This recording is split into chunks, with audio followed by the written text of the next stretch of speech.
பொதுக்காலம் 12ஆம் வாரம் சனி. முதல் வாசகம். சீயோன் மகளே, ஆண்டவரை நோக்கி கூக்குரலிடுக. புலம்பல் நூலிலிருந்து வாசகம். அதிகாரம் 2, இறை வார்த்தைகள் 2, 10 முதல் 14 மற்றும் 18 முதல் 19 முடிய. ஆண்டவர் யாக்கோபின் அனைத்து குடியிருப்புகளையும் இரக்கமின்றி அழித்தார். அவர் சீற்றமடைந்து மகள் யூதாவின் அரண்களை தகர்த்தார். அவற்றை தரைமட்டமாக்கினார். அவரது நாட்டையும் அதன் தலைவர்களையும் மேன்மை குலைய செய்தார். மகள் சீயோனின் பெரியோர் தரையில் மௌனமாய் அமர்ந்துள்ளனர். அவர்கள் தங்கள் தலைமேல் புழுதியை தூவிக்கொண்டுள்ளனர். சாக்கு உடை உடுத்தியுள்ளனர். எருசலேமின் கன்னி பெண்கள் தங்கள் தலைகளை தரை மட்டும் தாழ்த்தியுள்ளனர். என் கண்கள் கண்ணீர் சொரிந்து சோர்ந்துள்ளன. என் குலை நடுநடுங்குகின்றது. என் துயரத்தால் என் ஈரல் வெடித்து தரையில் சிதறுகின்றது. என் மக்களாகிய மகள் நசுக்கப்பட்டுள்ளாள். நகர் வீதிகளில் குழந்தைகளும் மழலைகளும் மயங்கி கிடக்கின்றனர். அவர்கள் தங்கள் அன்னையரிடம், அப்பம் திராட்சைரசம் எங்கே என்று கேட்கின்றனர். படுகாயமுற்றோரைப் போல நகர் வீதிகளில் அவர்கள் மயங்கி வீழ்கின்றனர். தாய்மடியில் உயிர் விட்டவர் போல் ஆகின்றனர். மகளே எருசலேம், உன் சார்பாக நான் என்ன செய்வேன்? உன்னை எதற்கு ஒப்பிடுவேன்? மகள் சீயோனே, கன்னி பெண்ணே, யாருக்கு உன்னை இணையாக்கி தேற்றுவேன் உன்னை? உன் காயம் கடலை போல் விரிந்துள்ளதே. உன்னை குணமாக்க யாரால் முடியும்? உன் இறைவாக்கினர் உனக்காக பொய்யும் புரட்டுமான காட்சிகளை கண்டனர். நீ நாடு கடத்தப்பட இருப்பதை தவிர்க்குமாறு உன் நெறிக்கேடுகளை அவர்கள் உனக்கு எடுத்து சொல்லவில்லை. அவர்கள் பொய்யையும் அபத்தங்களையும் காட்சியாக கண்டு உனக்கு பொய் வாக்கு உரைத்தனர். அவர்களின் இதயம் என் தலைவனை நோக்கி கூக்குரலிடுகின்றது. மகள் சீயோனின் மதிலே, இரவும் பகலும் வெள்ளமென கண்ணீர் பொழி. உனக்கு ஓய்வு வேண்டாம். கண்ணீர் விடாமல் நீ இருக்க வேண்டாம். எழு, இரவில் முதற் சாமத்தில் குரல் எழுப்பு. உள்ளத்தில் உள்ளதை என் தலைவர் திருமுன் தண்ணீரை போல் ஊற்றிவிடு. தெருமுனையில் பசியால் மயங்கி விழும் குழந்தைகளின் உயிருக்காக அவரை நோக்கி உன் கைகளை உயர்த்து. ஆண்டவரின் அருள் வாக்கு. இறைவா, உமக்கு புகழ். பதிலுரை பாடல். பல்லவி. சிறுமைப்படும் உன் மக்களின் உயிரை மறந்து விடாதீர் ஆண்டவரே. சிறுமைப்படும் மக்களின் உயிரை மறந்து விடாதீர் ஆண்டவரே. கடவுளே, நீர் ஏன் எங்களை முற்றிலுமாக ஒதுக்கிவிட்டீர்?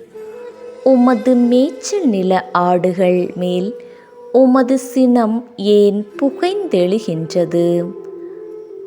பண்டை காலத்திலேயே நீர் உமக்கு சொந்தமாக்கிக் கொண்ட சபை கூட்டத்தை நினைத்தருளும். நீர் மீட்டு உமக்கு உரிமையாக்கிக் கொண்ட இனத்தாரை மறந்து விடாதேயும். நீர் கோவில் கொண்டிருந்த சீயோன் மலையையும் நினைவு கூர்ந்தருளும். பல்லவி. சிறுமைப்படும் உம் மக்களின் உயிரை மறந்து விடாதீர் ஆண்டவரே.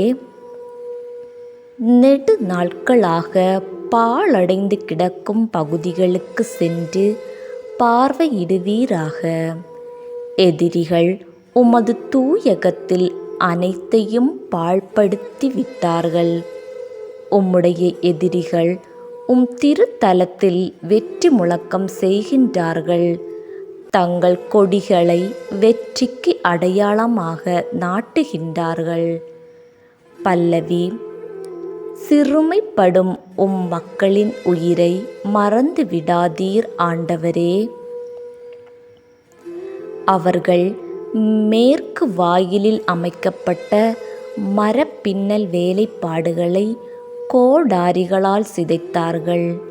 மேலும் அங்கிருந்த மரவேலைப்பாடுகள் அனைத்தையும் சிற்றுளியும் சுத்தியலும் கொண்டு தகர்த்தெறிந்தார்கள். அவர்கள் உமது தூயகத்திற்கு தீ வைத்தார்கள். அவர்கள் உமது பெயருக்குரிய உறைவிடத்தை தீட்டுப்படுத்தினார்கள். பல்லவி. சிறுமைப்படும் உம் மக்களின் உயிரை மறந்து விடாதீர் ஆண்டவரே. உமது உடன்படிக்கையை நினைத்தருளும். நாட்டின் இருளான இடங்களில் கொடுமை நடக்கும் குடியிருப்புகள் நிறைந்திருக்கின்றன. சிறுமையுற்றோர் மீண்டும் வெட்கமுறாதபடி செய்யும். எளியோரும் வறியோரும் உமது பெயரை புகழ்வாராக. பல்லவி. சிறுமைப்படும் உம் மக்களின் உயிரை மறந்து விடாதீர் ஆண்டவரே. சிறுமைப்படும் உம் மக்களின் உயிரை மறந்து விடாதீர் ஆண்டவரே. நற்செய்திக்கு முன் வாழ்த்தொலி.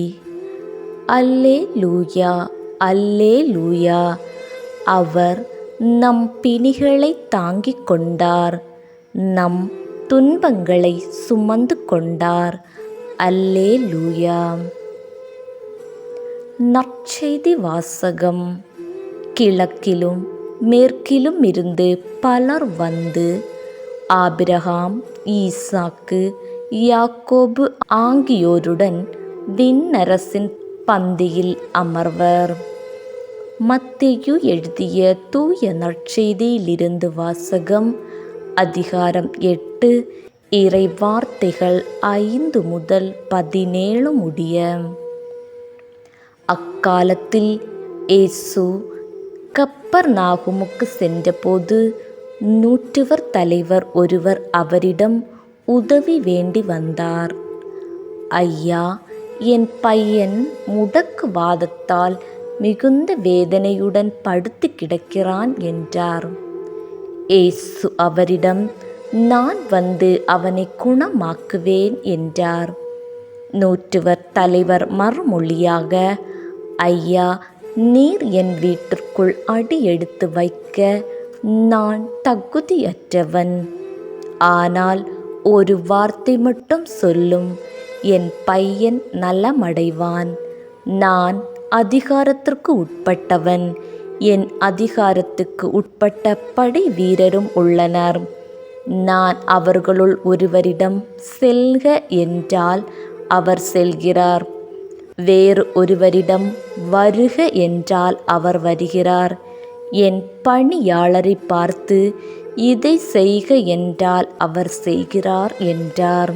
இதை கேட்ட இயேசு வியந்து தம்மை பின்தொடர்ந்து வந்தவர்களை நோக்கி, உறுதியாக உங்களுக்கு சொல்கிறேன், இஸ்ரேலர் யாரிடமும் இத்தகைய நம்பிக்கையை நான் கண்டதில்லை. கிழக்கிலும் மேற்கிலும் இருந்து பலர் வந்து ஆபிரகாம், ஈசாக்கு, யாக்கோபு ஆகியோருடன் விண்ணரசின் பந்தியில் அமர்வர். அரசுக்கு உரியவர்களோ புறம்பாக உள்ள இருளில் தள்ளப்படுவார்கள். அங்கே அழுகையும் அங்கலாய்ப்பும் இருக்கும் என்றார். பின்னர் இயேசு 100 தலைவரை நோக்கி, நீர் போகலாம், நீர் நம்பிய வண்ணமே உமக்கு நிகழும் என்றார். அந்நேரமே பையன் நலமடைந்தான். இயேசு பேதுருவின் வீட்டிற்குள் சென்றபோது பேதுருவின் மாமியார் காய்ச்சலாய் படுத்திருப்பதைக் கண்டார். இயேசு அவரது கையை தொட்டதும் காய்ச்சல் அவரை விட்டு நீங்கிற்று.